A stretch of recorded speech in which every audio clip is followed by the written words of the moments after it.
Olá, hoje nessa nossa aula a gente vai resolver uns exercícios juntos aqui e dessa vez eu vou usar um slide com um plano de fundo e eu já vou pedir desculpa aqui porque eu não sei como resolver isso aqui, ó. O slide, eu não consigo deixar uma página por, por vez na tela, eu tenho que ficar nesse modo de rolagem, então eu vou ficar tendo que rolar a tela aqui ou passar, então vai sempre estar um pedacinho da tela sobrando aqui embaixo, né, do próximo slide.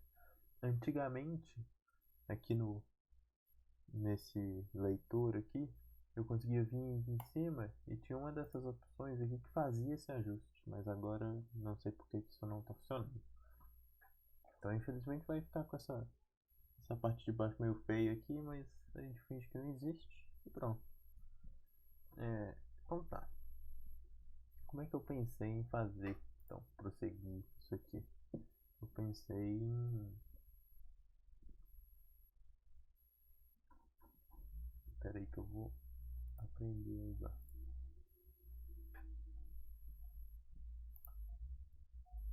Beleza, consigo passar assim. Então pensei em manter aqui cada um dos exercícios, né, na tela.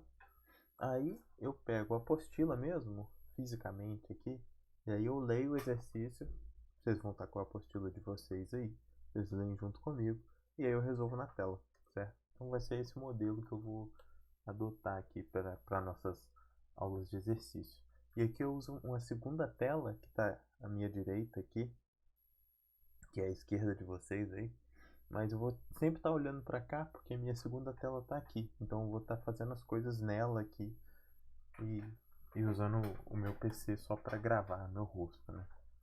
Mas então vamos começar. A primeira questão aqui é o seguinte: ela está dizendo para a gente que de um modo simplificado, pode-se descrever mecanicamente o amortecedor automotivo como uma haste cujo tamanho varia mediante a aplicação de uma força de tração ou compressão na direção de seu comprimento. Ou seja, basicamente está dizendo que um amortecedor é algo assim, uma haste que você pode apertar ou puxar, certo? Aí ele está dizendo aqui logo em seguida o seguinte: essa haste oferece uma força de resistência oposta à força aplicada. À medida que você aperta, ela vai fazer uma força de resistência empurrando. Se você puxa, ela vai fazer uma força de resistência puxando, certo? Então, resistência oposta à força aplicada. Diferentemente de uma mola helicoidal, cuja força é proporcional ao deslocamento no amortecedor,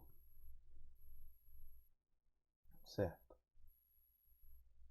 Ah, não. Ele está falando que, diferente da mola, cuja força é proporcional ao deslocamento, a força nesse caso é proporcional à velocidade de compressão e de extensão. Nesse amortecedor ideal, sendo aplicada uma tração que faça seu comprimento variar como 2T, onde T é o tempo, a força de resistência é, certo? Então aqui basicamente está dizendo que a força de resistência ela não é proporcional a quanto que você está deslocando, mas sim a velocidade que você está deslocando, certo? Então qual que é a parte importante aí? Vou escrever aqui para vocês entenderem. Quando a gente fala então que... Opa! Não entendi. Aqui.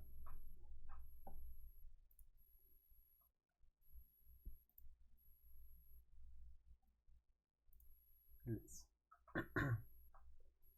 Então, quando a gente fala aqui que a força... Opa!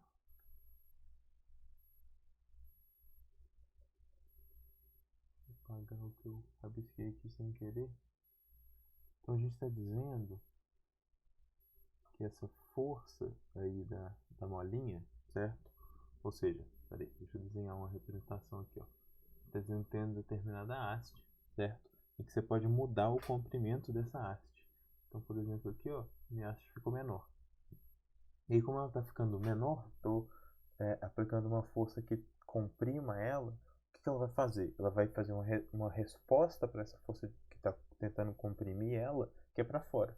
Então ela vai tentar se descomprimir, certo? Então nesse caso aqui, ó, ela vai estar fazendo uma força aqui, ó, para fora. Beleza?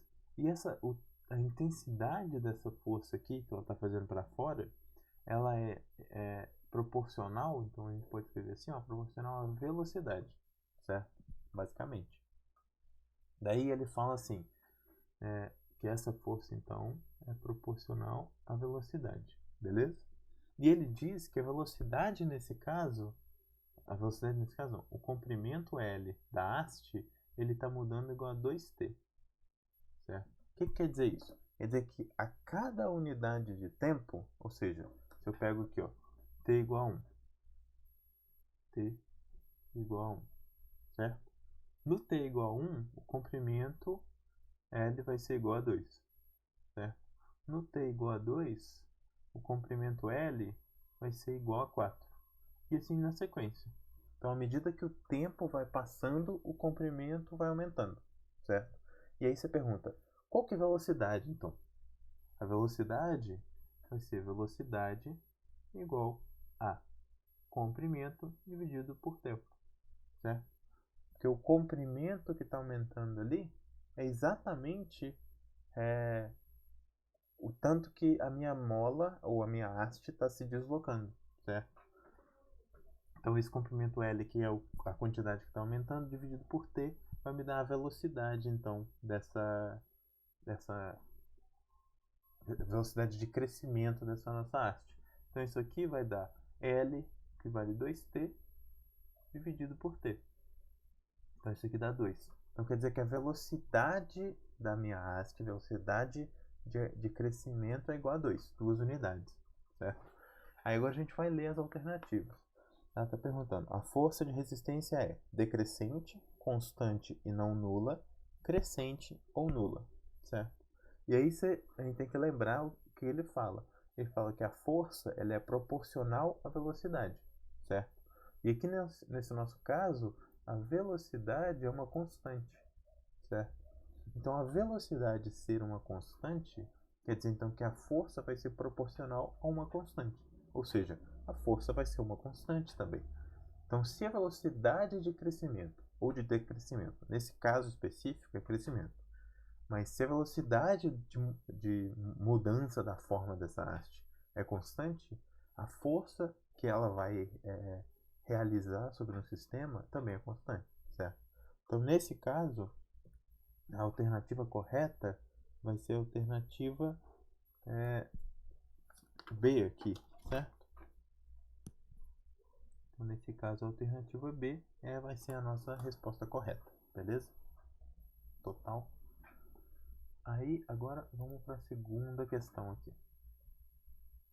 Então, no nosso segundo exercício, o que a gente tem? A gente tem a seguinte situação, vou ler aqui com vocês. Uma caminhonete sobre uma rampa inclinada com velocidade constante. Sobe uma rampa inclinada com velocidade constante, levando um caixote em sua carroceria, conforme ilustrado na figura a seguir, certo? Então, sabendo que P é o peso do caixote, N é a força normal do piso sobre o caixote, e FA é a força de atrito entre a superfície inferior do caixote e o piso da caminhonete, aí ele pede, o diagrama de corpo livre que melhor representa as forças a gente vai ter que pensar nessa situação. A gente tem essa situação do caixote aí. Então, ó, vou desenhar aqui uma representação. Isso aqui vai ser a carroceria do caminhão, certo? E aqui vai ser a caixa, beleza? Então, a primeira coisa, a caixa ela está sendo empurrada em direção à terra, certo? Por mais que o caminhão esteja inclinadinho aí, ó, a terra está aqui para baixo. Então, a força peso vai estar atuando na caixa dessa maneira aqui, ó. A força peso está atuando aqui na direção para baixo, ou seja, na direção do centro da Terra, certo? A força normal, como a gente já disse antes, ela é uma força que ela é perpendicular à superfície de contato, certo? Então, o que a gente percebe aqui? Que essa aqui, ó, essa aqui é a minha superfície de contato, certo? Então, como a força é perpendicular a ela, Quer dizer que a força vai fazer, ó, vamos supor que essa aqui é a superfície, a força tem que fazer 90 graus em relação à superfície. Então, 90 graus significa perpendicular aqui. Então, nesse nosso caso, nesse nosso exemplo, a superfície estando aqui, uma força que faz 90 graus, ou seja, uma força normal, seria essa aqui saindo do plano, né, da superfície de contato. Então, essa aqui é a nossa força normal, certo? A força de atrito já é diferente. Por quê? A força de atrito ela aponta na direção contrária da tendência de movimento. Beleza? Faz sentido? Então, o que é a ideia aqui? Se não tivesse nenhum atrito, o que iria acontecer com essa caixa? Ela ia descer aqui, ó, certo? Se não tivesse atrito, essa seta que eu desenhei aí seria a seta que representa a direção que a caixa iria se mover. Beleza? Se fosse uma superfície perfeitamente lisa, então a carroceria do caminhão, a caixa ia escorregar para baixo. Mas não é isso que acontece. Por que não é isso que acontece? Porque existe uma força que segura a caixa, certo? Ou seja, essa força que segura a caixa vai estar apontando nessa direção aqui, ó. Vou chamar ela então de FA. É exatamente esse o nome que o exercício dá, não é? Beleza. Então a gente já encontrou qual que vai ser o nosso diagrama, né, para esse nosso sistema. A gente vai ter a força normal saindo do plano, a força pesa apontando no sentido do centro da Terra e a força de atrito na direção subindo no eixo, no plano da carroceria. E quando a gente procura uma alternativa que represente isso, a gente vai ver que a alternativa mais plausível é a alternativa A, nesse caso aqui, beleza? Então com isso a gente pode ir para o próximo exercício aqui.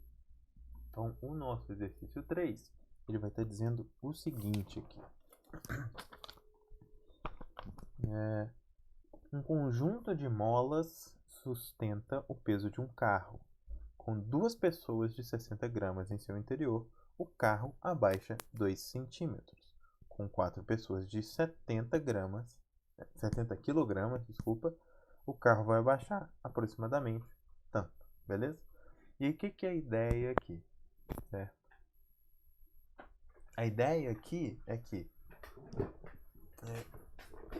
a gente tem uma força chamada força elástica, beleza? Então já estou com a canetinha aqui, ó. Então força. Opa, o que eu estou fazendo? Força elástica, certo? Aí aqui, ó, deixa eu ler os dados de novo. Ó, o conjunto de molas sustenta 2 pessoas de 60 kg, certo? A força elástica, a gente fala que a força elástica, a intensidade da força elástica é igual a menos Kx, certo? K sendo uma constante, que a gente vai chamar de constante da mola, ou constante elástica da mola, e X vai ser o tanto que a mola está distendendo, deslocando, certo? Ou seja, ele está dizendo que um conjunto de molas, então vou desenhar esse conjunto aqui, ó. Então tem um conjunto de molas. E vamos imaginar que essas pessoas aqui estão dentro de um recipiente aqui. Vamos imaginar que esse recipiente não tem massa, que a gente não precisa considerar o quanto a massa dele está distendendo as molas, beleza? Só uma ideia assim, para a gente tentar representar esse problema. Então aqui, ó, 2 pessoas de 60 kg. Então tenho 2 pessoas aqui dentro, beleza? Essas 2 pessoas têm 60 kg cada uma, ou seja, vai ter uma massa aqui dentro total de 120 kg, beleza? Ou seja, isso aqui é a massa dessas 2 pessoas. Se eu quiser saber a força-peso, então, que está sendo aplicada ali na direção para baixo, eu vou ter que pegar essa massa e multiplicar pela aceleração da gravidade, que ele dá no problema aí falando que é 10 metros por segundo ao quadrado. Então a força-peso dessas 2 pessoas, eu vou chamá-la de P2. Força-peso vai ser 120 kg vezes a aceleração da gravidade, 1.200 newtons então, certo? Ou seja, vai ter uma força-peso apontando para baixo aqui de 1.200 newtons. Beleza? Quer dizer então que a força que essa mola aqui está realizando para cima vai ser de 1.200 newtons também, para equilibrar esse nosso sistema. Certo? Então vou escrever aqui que 1.200 é igual a menos kx, beleza? Ou seja, agora eu sei que o carro aqui, ó, abaixa 2 centímetros, então o meu sistema aqui vai se deslocar 2 centímetros, beleza? E 2 centímetros, deixa eu representar isso assim, ó, 2 centímetros. 2 centímetros equivalem a quantos metros? 0,02 metros, certo? Então aqui, ó, esse meu valor de x aqui vai ser o 0,02, beleza? Então, ó, eu vou descobrir então que k ele é igual a 1.200, certo? Dividido por 0,02 aqui no caso. Sinalzinho negativo aqui. O sinal a gente vai entender que ele não faz muita diferença aqui, porque o sinal ele só está dizendo para a gente que a força de equilíbrio, ou seja, a força que as molas estão fazendo, está na direção contrária da força que eu estou aplicando nelas. Então, nesse caso, eu estou aplicando a força peso para baixo, a força de equilíbrio vai estar apontando para cima. Então, por isso que a gente tem esse sinal negativo. Então, eu vou, inclusive, ignorar ele aqui. A gente nem precisa pensar nele. Ele só vai estar falando para a gente nessa relação de sentidos entre a força aplicada e a força que a mola está respondendo a essa força aplicada, certo? Então, beleza. Então, o nosso K ele vai ser calculado dividindo 1.200 por 0,02, certo? Aqui o jeito que eu vou fazer para dividir isso é multiplicar em cima e embaixo por 100. Porque aí, ó, em cima eu vou ter 1.200 vezes 100, certo? Dá 120 mil, beleza? Dividido então por 2 aqui embaixo. Aí 120 mil dividido por 2 dá 60 mil, certo? Então o meu K eu sei que ele vale esse valor aqui, 60 mil, beleza? Então agora qual que é a dúvida? A dúvida quando eu tiver 4 pessoas de 70 kg, quanto que ela vai se deslocar? E aí basta eu pensar o seguinte, se 2 pessoas aqui, na nossa situação antiga, estava deslocando 2 centímetros, essas 2 pessoas tinham 60 gramas cada, o que a gente vai precisar fazer, então, para descobrir o que 4 pessoas fazem? Vou desenhar aqui embaixo uma simplificação, né? Então a gente vai ter a mesma ideia, o nosso carro aqui, né, o nosso recipiente suspenso pelas molas, certo? E agora o peso aqui para baixo, ele não vai ser mais 1.200 newtons, ele vai ser 4 vezes o peso das pessoas, que é 70 kg, vezes a aceleração da gravidade, certo? Que é 10. E aqui, ó, a gente vai ter 4 vezes 70 é 280, beleza? 280 vezes 10, então, vai dar pra gente um peso de 2.800 newtons, beleza? Então, o que que acontece agora? Se eu quiser saber o deslocamento, eu vou ter que lembrar que F vai ser igual a Kx, beleza? Então, se eu quero saber o deslocamento, eu isolo X. X vai ser igual a F dividido por K. Tranquilo? Agora, a minha força é de 2.800 newtons, eu vou substituí-la aqui. X, então, vai ser 2.800 dividido, então, por K, que a gente calculou agora, que vale 60 mil. Tranquilo? E aí, o que acontece nessa situação? A gente pode cortar 0 com 0, 0 com 0, certo? E agora, só continuar a divisão aqui, ó. 28 dividido por 600, beleza? Isso aqui, ó, a gente vai ter 28, então, dividido por 600, tranquilo? E aqui, ó, para fazer essa divisão, a gente pode fazer do modo clássico aqui, ó, por exemplo. A gente faz 28 dividido por 600, certo? Então, isso aqui, ó, 0, então, 0, beleza? 0 de novo, aí 0 aqui, certo? E agora o que a gente vai fazer? 2.800 dividido por 600 vai dar 4 aqui, porque 4 vezes 600 dá 2.400, certo? Então 2.400 aqui, sobra 400. Beleza? Então a gente vai ter, bota um zerinho aqui, ó. A gente tem 6, né? Então 6 aqui vai dar 36,00. Então sobra 400 de novo. Então a gente vai ver que vai ficar repetindo um 6 aqui.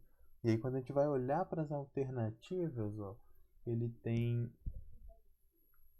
lembrando que esse resultado que a gente chegou aqui, ó, é um resultado em metros. Então isso aqui é 0,046666, que eu posso arredondar para 47 metros, certo? Ou seja, isso aqui está dizendo para a gente 4,7 centímetros, certo? Aproximadamente, porque eu arredondei ali o 6,6666 para 7. Aí a gente tem que procurar então uma resposta que tenha 4,7 centímetros aproximadamente. E aí na hora que a gente vai olhar as alternativas, a gente vê que a resposta que tem 4,7 centímetros é a alternativa, então, alternativa D. Então, vou escrever aqui, ó, alternativa D, certo? Beleza, então vamos agora para nosso último exercício, né, de fixação aqui. Esse último exercício de fixação, então, eu vou tentar gravar vídeos separados para cada sessão e postar eles separadamente, para não ficar um vídeo extremamente longo com o conteúdo todo. Então, nosso quarto exercício de fixação aqui é: considere o movimento de um objeto sujeito à ação de várias forças, de modo que a resultante seja nula em todos os instantes, certo? Então, tem um monte de força atuando no meu sistema, mas eu quero que a força resultante seja sempre nula, certo? Então, a primeira afirmativa aqui, ó, diz que se o objeto estiver inicialmente em movimento, ele não poderá atingir o repouso em algum instante de tempo posterior ao inicial. Beleza? Então, a primeira alternativa, ela tem a ver com o quê? Com a primeira lei de Newton. Primeira lei de Newton, certo? Então, por que ela tem a ver com a primeira lei de Newton? Porque se vocês lembrarem, a primeira lei de Newton fala: se você está em movimento ou se você está em repouso e não existe força externa atuando sobre você, você vai continuar ou em movimento ou em repouso, certo? A gente diz que você continua no seu estado de movimento anterior. Você não muda de estado de movimento, beleza? Então, essa não mudança de estado de movimento quer dizer que a força atuando sobre você é nula. Então, se o nosso objeto, nesse caso aqui, ele estava em movimento e a força atuando sobre ele, resultante, é nula, quer dizer que ele não pode mudar o estado de movimento dele. Ou seja, quer dizer que ele não vai partir do movimento e atingir o repouso, como essa alternativa está dizendo. Então, em nenhum instante inicial, no instante posterior ao inicial, ele vai atingir o repouso. Então, essa primeira aqui é falsa, certo? Ela tem a ver, então, com a primeira lei de Newton. Se precisarem revisar esse conteúdo, dá uma lida no capítulo de novo para entender direito o que a primeira lei de Newton está falando. Qualquer coisa, me mandem uma mensagem que eu ajudo vocês a revisarem esse conteúdo. A nossa segunda alternativa aqui, da afirmativa, ela está dizendo que se o objeto estiver inicialmente em movimento, ele poderá atingir o repouso em algum instante de tempo. Opa! Acabei de ver que eu li errado aqui. Pera, desculpem.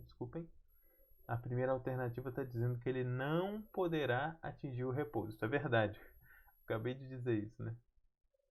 Me desculpem aí por ter confundido as duas. Eu já tinha lido esse exercício antes, eu achei que estava na ordem diferente.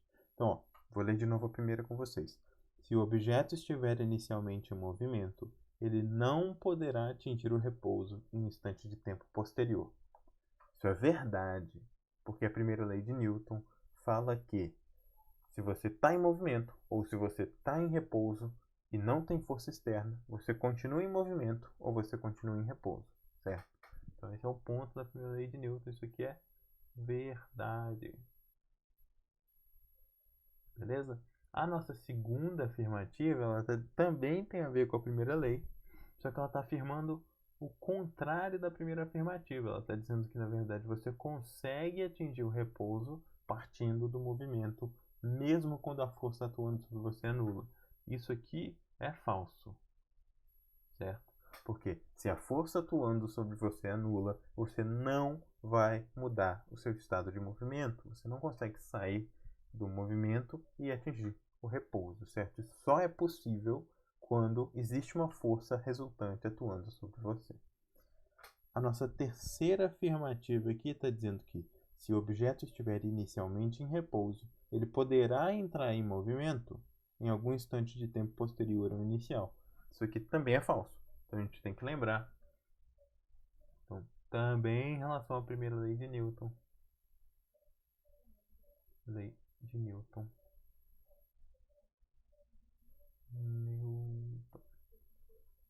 Isso aqui falso. Certo? E por que isso é falso? E por que eu estou explicitando que essas três coisas têm a ver com a lei de Newton, com a primeira lei de Newton? Porque é muito importante a gente entender que repouso ou movimento com velocidade constante são a mesma coisa, certo? São exatamente a mesma coisa. Se você escolhe um referencial específico, você consegue ver um movimento retilíneo como se ele estivesse parado, você consegue ver um objeto em repouso como se ele estivesse se movendo. É tudo uma questão de qual referencial você escolhe, certo? Então a gente diz que não tem diferença real entre você estar se movendo com velocidade constante ou você estar parado, certo? É a mesma situação física. A gente fala que é um referencial inercial, certo? Então, todas essas três leis, elas têm a ver com coisas que estão se movendo com velocidades constantes. Inclusive, se mover com velocidade igual a zero, também é uma velocidade constante, certo? Só que para um determinado referencial, você vai estar parado. Então, a gente vê nessa análise que a primeira está correta, as outras duas estão erradas. Então, quando a gente vai analisar qual seria a alternativa para marcar, a alternativa correta seria a alternativa C aqui nesse caso. A alternativa C é a correta nesse caso. Então eu vou fazer o seguinte, vou encerrar esse vídeo, vou colocar ele no YouTube, vou iniciar a gravação do próximo, que a gente vai resolver as questões, a sessão, né, de exercícios propostos aqui, certo? Então, até a próxima sessão de exercício.